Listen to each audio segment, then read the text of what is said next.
You're talking to the girl with the thinnest skin in the world. And so that's why I'm actually the best person to give this advice.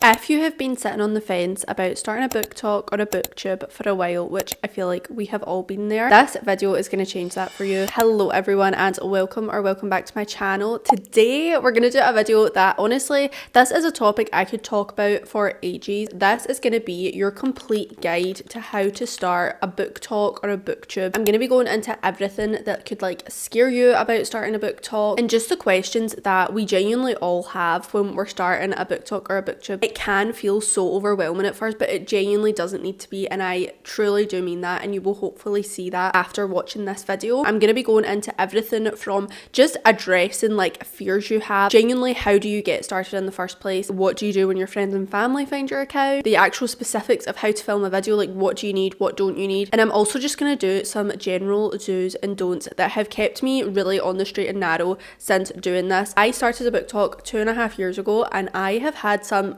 amazing opportunities come from it. Some of those opportunities just been going to really fun events, getting really exciting books sent to you, and some of those also being paid opportunities that have really helped me, you know, moving to France, having any additional income. But genuinely, most importantly, I have made lifelong friends through doing book talk. It is seriously such an amazing positive outlet for me. I've gained so much confidence in myself. I've gained genuine skills. Anything that involved like technical social media skills, how you present yourself, how you deliver a message, I feel like I have those skills now through doing this. I know there are so many people who watch TikToks and booktube and think, oh, I would love to do that, but I don't have the confidence, or I'm scared about this, or I'm scared about that, because that was me for so long. And so that's the people I am making this video for. This video is also great for people who have a book talk already and just kind of want tips on how to grow it or just how to make it better and just have a better approach with it. I really hope you guys find this helpful. Please let me know if you have any other questions about this. I try to be as transparent as possible, and that's why I love making these videos, because I think starting a social media page can feel so intimidating, and I really want to like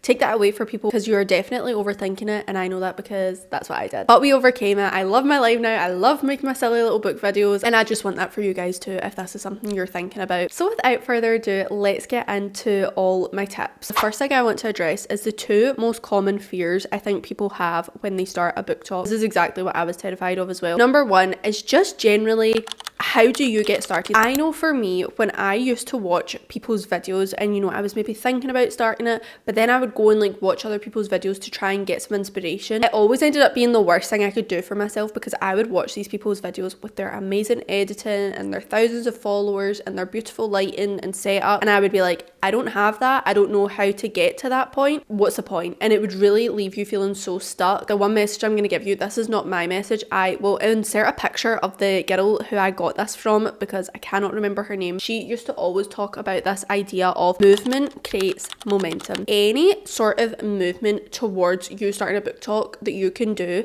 creates momentum. When you are looking at this whole picture of getting a book talk up and running, it just feels like you have a cliff to climb in front of you. Like, it feels so unattainable. There feels like there's so much you need to do and organize and prepare, but what you really just need to do is small steps. At this point, I was still very much like, I have absolutely no confidence to film a video. I'm terrified of people finding it, blah blah blah blah blah. I'm not starting a book talk. But I did decide just to make the account. Like, I made a separate account so that it was not the intimidation of like having to post on your personal account where all your friends and family follow. I was like, right, I'm just gonna make a separate account, think of a wee name, get a little profile picture. That's that. Just that one movement though is momentum. Then when you've done that first sort of step, it kind of gives you a little buzz and you're like, right, okay, what can I do next? It's still like not intimidating. My next thing was thinking of video ideas. I honestly thought I would never post talking videos, which is hilarious now because I do not shut up on here. But I was like, right, I'm never going to post talking videos. So what kind of videos can I post that are faceless? I started looking at this sort of trends. Do you know what? You do need to get to a point with it if you are ever going to post your first video where you just need to accept it's not going to be great. I actually think if you can overcome that fear, you genuinely will never post a video. But what you need to do is create an environment that is so low stakes that even if the video is kind of rubbish, it doesn't matter. For example, I'd created a brand new account. It was faceless, you know, it didn't have my name or anything on it. No one would know this was me. If I post a rubbish video,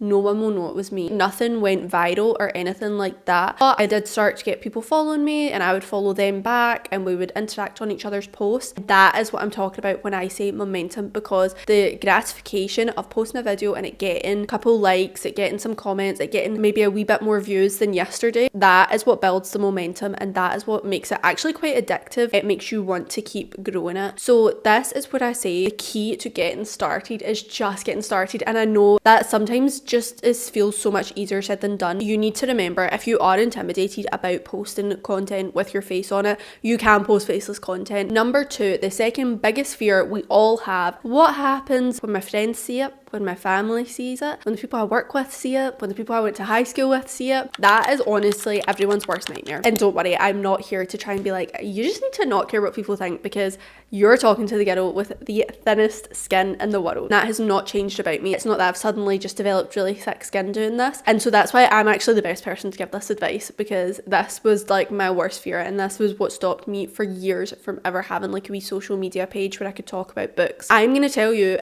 when people find out about your page the first time someone you know says, oh my god, I found your TikTok page, or it gets brought up in work, or it gets brought up with your family, it is just as horrifying as you imagine. Every single time it's happened to me, I want to curl up and die. Even if people are being lovely about it, I just feel so embarrassed. And then the craziest thing happens. Life just goes on. This moment that you have feared happening for months or years or whatever happens, and life goes on. I cannot express this enough to people coming from a girl with paper thin skin who is deeply affected by what people think. There is so much power and freedom in realizing that uncomfortable emotions won't kill you. The discomfort of someone like watching your videos, whether they make a positive or a negative comment about it, always leaves me with an uncomfortable feeling. But honestly, it was like something switched in my brain the day I realized like it doesn't kill you, like, which I know sounds like common sense, but I know there are people watching this who will completely understand what I'm saying. Like,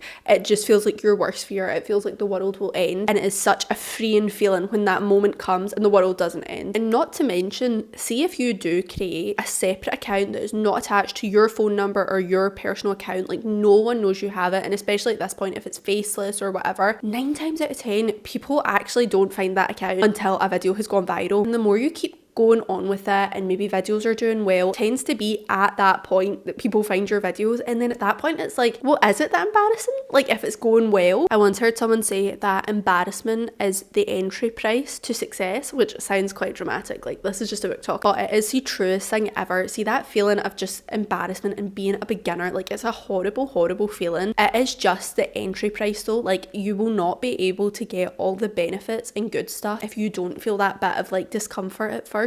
So that is the thing I cannot stress enough. Please do not let what other people think and the fear of other people finding your account stop you from making a book talk. And this isn't me saying just go on, start posting like crazy, talking on your personal account. Like, I wouldn't do that. I'd be so intimidated to do that. Like, definitely if it's something that stresses you, take measures to sort of reduce the risk of them finding it. For example, making a new account, changing your name, faceless content until you have the confidence to post your face, and even still, they won't find it for a while if it's not connected to your phone number or anything. But when that moment comes, and it always does, where someone finds your book talk, don't fear the day. It comes, it's horrible, it's embarrassing, you want to die in the moment, and then life goes on, and you realise, oh my god, that was an uncomfortable emotion and it didn't kill me. And thank god I've kept going with this, because imagine I didn't do all the fun things that have came with book talk just to avoid that 2-minute awkward interaction. Now that we've got those 2 key things out the way, because I really do feel as though they are the things that hold people back so much. Now let's talk about logistics. Like, let's talk about specifically what equipment do I need, what do I need to use. I really wanted to make this like a comprehensive guide for you guys. Like, I genuinely didn't want to just be like, oh, just pick up your phone and start filming. So I really did sit and think, right, genuinely what is like a checklist I could give you guys to have. And guys, hand on heart, it is just your back camera. Don't film on TikTok, film on your back camera, and CapCut for editing. I swear guys, I really did try and like rack my brains to try and get like a comprehensive list. I swear to you, that is all you need, not just to get started, genuinely to create really good high quality content. Back camera and a good editing app, which for me has always been CapCut. Filming on TikTok just doesn't give your videos the best quality, and I used to have some problems with like the videos like just randomly deleting as well. The best place to do it for sure is on your back camera of your iPhone or whatever phone you have. It will give you the best quality. It can feel a bit awkward at first because you can't see yourself. Before you start, like, always take a wee test or video just to see that you like the lighting, the way you're sitting, and then get the video into CapCut. CapCut is just like a basic editing app. I feel like it kind of has everything you need, like everything I've ever needed in the 2.5 years I've been doing this. For a video to be good and watchable, you don't need crazy editing or fonts or pictures or anything like that. It's just cutting your videos down to remove any pauses, any sort of breaths you're taking, any stumbling over your words, and also just removing anything that isn't key information. It is true when it comes to TikTok, you do kind of want to keep the message as succinct as possible. The way I'm sitting rambling now on YouTube, I wouldn't be doing that on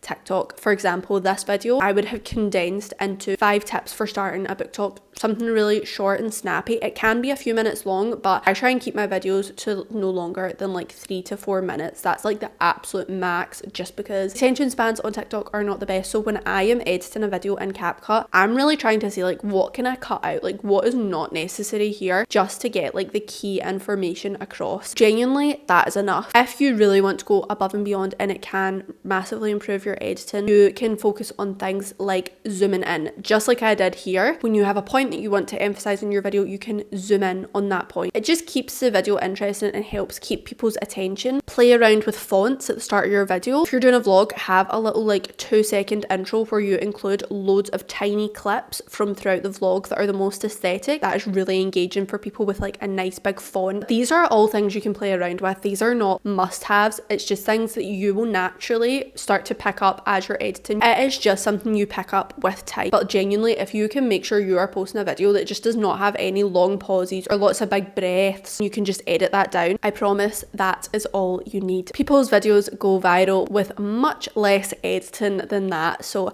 if you're posting some good high quality content just like that, then you are good to go. Try and get hooks in your videos at the start of a video. Try and say something that will grab the audience's attention. There are so many TikTok videos on this out there, but to be honest, just good ideas and valuable content goes so much further than that. Don't get too caught up in like clickbaity hooks, because just go on, be yourself, and just give the best possible information you can. Give the best possible book recommendations you can. Post a clean, high quality video. You are good to go. Things that can help but aren't necessary would be a ring light and a tripod. They just make your life more convenient. They really are not necessary at all. For the first, honestly, 1.5 years, I did not have a ring light or a tripod. I used to be trying to film like stacking up books to place my phone on. What you need to start is your back camera and your CapCut, and you are good to go. Now we are just going to finish off with some rapid fire do's and don'ts. We're going to start with the don'ts first. First things first, don't treat your account like your private story. Don't post anything you would not be comfortable with your place of work seeing, because they will see it. Up until I moved to France, I was a corporate girly for 5 years, and I know how seriously these companies take people who post on social media. I feel like we're so accustomed to seeing like the New York day in the life, come to the office with me. That does not fly in most places. Please be so mindful. Every single time I posted, I would honestly run it through the mental thought of like, if this landed on HR's desk, would I be okay with it? I think it goes back to what we were talking about, like, what do you do when people find out about your TikTok? I remember when people from my work found out about my TikTok, it obviously does make you cuddle up and die, but I also genuinely wasn't that embarrassed, because it was all very true to what I was like in real life anyway, so it was kind of like a surprise, but not that much. Absolutely should show up as yourself on your page, but just keep some things for a group chat. Don't harm your real offline life for the sake of creating a funny or interesting content. In the same vein, don't assume that everyone on the internet has good intentions. It kind of goes back to don't treat it like your private story. Be so incredibly mindful of doing day in the life vlogs. See, every time I see girls post on the internet and it's like, spend a day with me as a 20-year-old who lives alone, and they're telling you this coffee shop they're going to, and then this gym that they go to at this exact time, and then where they work at this exact time. Do not forget that there can be people watching your videos who do not have good intentions. Please keep yourself safe. If you ever receive PR or anything like that, do not show your address. I know that sounds so common sense, but that is exactly what I did the first time I ever received a book mail parcel. I was so excited that I just whipped out my camera, started showing my parcel, and thankfully within minutes of it being posted, one of you guys commented and was like, babe, your address is on display. Don't post about places where you regularly go. Don't post times of things. If you are doing a timestamp vlog, always lie. If it's about the time you get the train, if it's about the time you go to work, always lie. It sounds kind of crazy and it sounds kind of over the top. Stranger things have happened, and actually not even stranger things, we know this is a common thing that unfortunately happens to young women who post on the internet. It's better to be safe than sorry. Just be very careful. Last but not least, don't post intentionally clickbaity or controversial things. I think we've been conditioned to see that controversial things always end up doing really well. They always get a lot of views, a lot of engagement, and to be fair, I think that is definitely up to you how you want to approach the whole TikTok thing. For me, like I said, I'm a girl with paper thin skin. I really did not come onto the internet to make enemies. I don't ever want to get mean comments or anything like that. And obviously, sometimes that can't be avoided, like, and it's nothing you've done. People can just leave mean comments. But I really haven't come across that too much because I intentionally don't post things that are like really clickbaity or I know is going to trigger people. I like posting things that might be a wee bit controversial, saying, guys, I actually didn't like this popular book talk book. But I'm very mindful of my words. I would never say something intentionally hurtful or bashing people for liking the book, bashing the author. Yes, it will give you more views by saying that, but it will give you backlash. And if you are just on book talk to build a community and have a good time, it's not worth it doing that. Okay, now let's talk about the do's. So definitely do put your email in your bio. That's what I was saying about like fun opportunities I've had. You don't get those if you don't have your email in your bio. 9 times out of 10, if a brand is looking to work with you, they are looking for the email in your bio. And if the email's not in your bio, it's too much effort. It's usually always through emails. So just have that there. Even if you have just started your book talk today, you don't know what could come of it. Next thing is definitely do post community-based content. What I mean by that is content people can actually interact with. A lot of the time when we're just using trending sounds or the post is about like just me, people don't really engage with that. People don't really care yet. Definitely one of the best pieces of advice I have heard is like, you need to go in assuming people like don't care about you as a person. They will, hopefully, and I'm very lucky that you guys are always really supportive when I post more personal things now. But when I started my book talk, I would never post sort of like my own day in the life or like anything that was sort of personal because people don't know you yet. They've not had the chance to get to know you. So if you're posting a video that's like a day in the life, people don't know you and it doesn't really give value to them, people are less likely to interact at this point. I think especially if you're a book talk, a great way to sort of include a bit of your personality and your personal life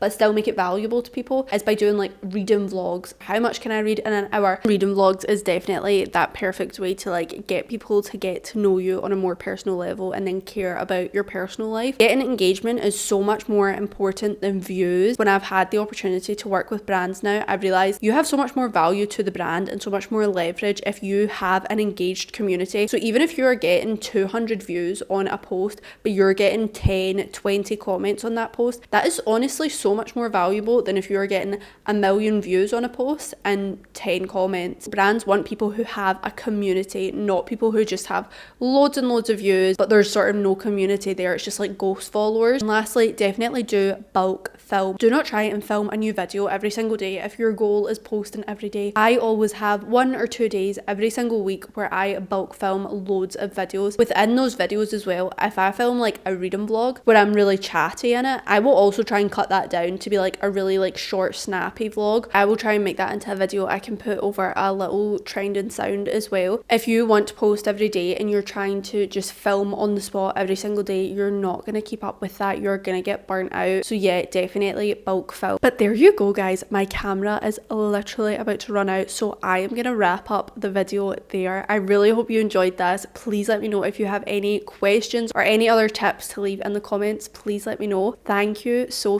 much for watching and I will see you next week for another video.